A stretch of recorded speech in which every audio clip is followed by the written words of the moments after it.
ibadah yang kita lakukan di masa yang lapang itu menjadi sebab Allah mengenal kita, Allah membantu kita ketika kita sedang berada di dalam kegentingan. Maka ji tengah kaya, tengah sehat, bila ibadah, pai gatin tengah, pai sakit tengah, Allah menolong kita. Dari Abdullah bin Abbas radhiyallahu anhuma nekun le Nabi sallallahu alaihi wasallam, ta'arraf ila Allah fir rakha'i ya'rifka fi syiddah. Mendekatlah dengan Allah, kenalilah Allah ketika engkau fir rakha, dalam kekayaan, kelapangan, kesehatan. Ya'rifka fi syiddah, niscaya Allah akan mengenal kamu ketika engkau berada di dalam kegentingan. Jamaah yang dimuliakan Allah, karena biasanya orang itu mulai jauh dengan Allah tatkala dia sedang di dalam kelapangan. Ya kan? Makanya nekun li Ali bin Abi Thalib radhiyallahu anhu, ubtulina bidharra fasabarna wa ubtulina bisarra falam nasbir. Kita ini kalau uji dengan kemiskinan, kesakitan, kesempitan, kita seringnya masih bisa sabar. Dan itu faktual. Betapa banyak orang sebelumnya kaya, enggak kenal Allah, menanrut miskin, mali mengbah watem tipek baksah pertama. Ya bukan? Awai teruk ngan bilu, masih tetap taat kepada Allah. Wa ubtulina bisarra, tetapi ketika Allah menguji kita dengan kebahagiaan,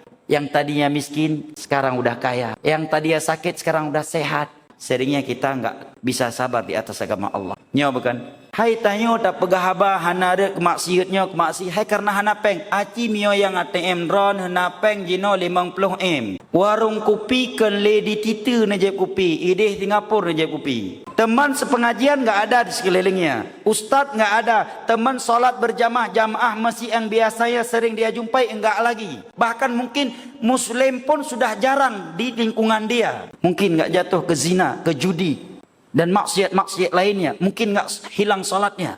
Makanya Nabi beritakan jauh hari sebelum Nabi wafat, kagebite ada lagian. Yusbihu rajulu mu'mina wa yumsi kafira wa yumsi mu'mina wa yusbihu kafira yabi'u dinahu bi'ardin minad dunya. Badiru bil a'mali fitana. Segeralah kalian beramal di masa yang sudah penuh kerusakan akidah, syahwat dan yang lainnya.